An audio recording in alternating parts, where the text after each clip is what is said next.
안녕하세요, 몽순입니다. 오늘은 연어장 덮밥을 만들어 보도록 하겠습니다.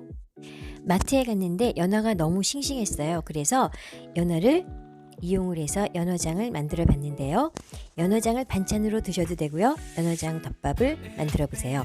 한 끼 식사로 아주 훌륭한 메뉴가 됩니다.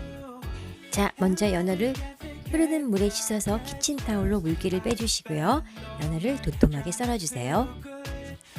연어장을 만드실 때 연어의 두께는 너무 도톰하지 않게 썰어주시는 것이 좋은 것 같아요. 제가 지금 썰어내는 크기가 1cm 조금 못되게 되는 크기로 썰어내는 건데요. 저 정도 두께가 제가 연어장 덮밥을 했을 때 가장 맛있게 먹을 수 있었던 두께인 것 같았어요.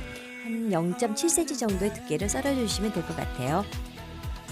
싱싱한 생연어를 구입하셔서 연어장을 만들어 놓으시면 반찬으로도 덮밥으로도 단촛물을 만들어서 초밥으로도 즐기실 수가 있거든요. 연어장 추천 메뉴입니다. 꼭 한번 만들어 보세요. 연어를 다 썰으신 후에 청주를 위에 뿌려주세요.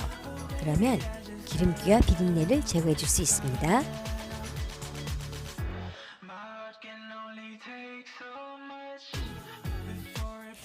육수용 야채를 준비를 할 건데요. 양파를 먼저 썰어 주시고요. 대파도 어슷썰기로 썰어줍니다.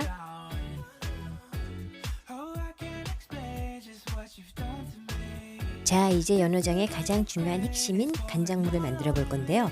물 300ml, 간장 200ml, 청주 100ml, 그 다음에 혼다시를 넣어주세요. 혼다시를 넣어주시게 되면 가쓰오부시의 향이 첨가되기 때문에 더 부드럽고 맛있게 드실 수 있습니다. 그리고 설탕 4스푼을 넣어주세요. 연어장에는 약간의 단맛이 필요하답니다. 간장 대신에 쯔유를 넣고 연어장을 만드시는 분도 계신데요. 제 입에는 간장과 혼다시를 섞어서 연어장을 만드는 것이 가장 입에 맞았던 것 같아요. 여러분들께서도 이 방법으로 한번 해보세요. 만약에 가쓰오부시 향이 싫으신 분들은 혼다시를 생략을 하시고 다시마를 넣어주시면 됩니다. 간장물에 준비한 야채를 넣어주시고 끓여주시면 되는데요. 저는 페퍼론치노 3알을 넣어주었어요. 간장에 잡내를 제거하는 기능이 있답니다. 간장물에 넣어줄 레몬을 베이킹소다로 깨끗하게 씻어준 후에 슬라이스를 해서 썰어주세요. 아보카도도 준비를 해주시는데요. 반으로 잘라서 씨를 뺀 뒤에 얇게 슬라이스해서 썰어주시고 준비해주시면 됩니다.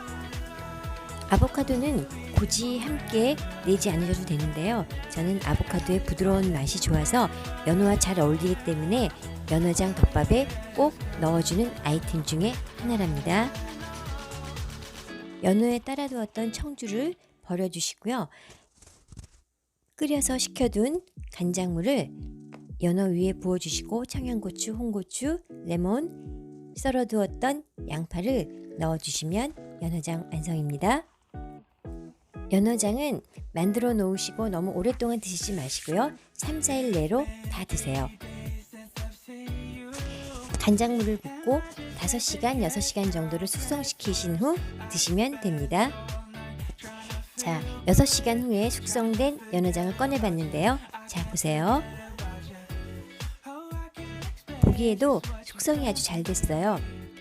저기 보이는 양파는 피클처럼 드셔도 아주 맛있답니다. 고추와 양파 같이 드셔도 아주 맛있어요. 연어장 덮밥 한번 만들어 보도록 하겠습니다. 너무 뜨거운 밥은 연어장 덮밥에 좋지 않아요. 연어가 있거든요. 그러니까 한 김 뺀 밥을 담아주시고요. 연어장을 소복히 담아주세요. 그 위에 아보카도, 채 썬 양파, 무순, 쪽파는 예쁘게 뿌려주세요. 그 다음에 와사비를 올려주시고 드시면 됩니다.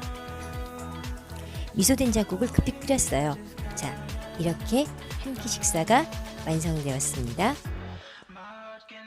연어장 덮밥 너무 맛있거든요. 꼭 한번 만들어 보세요.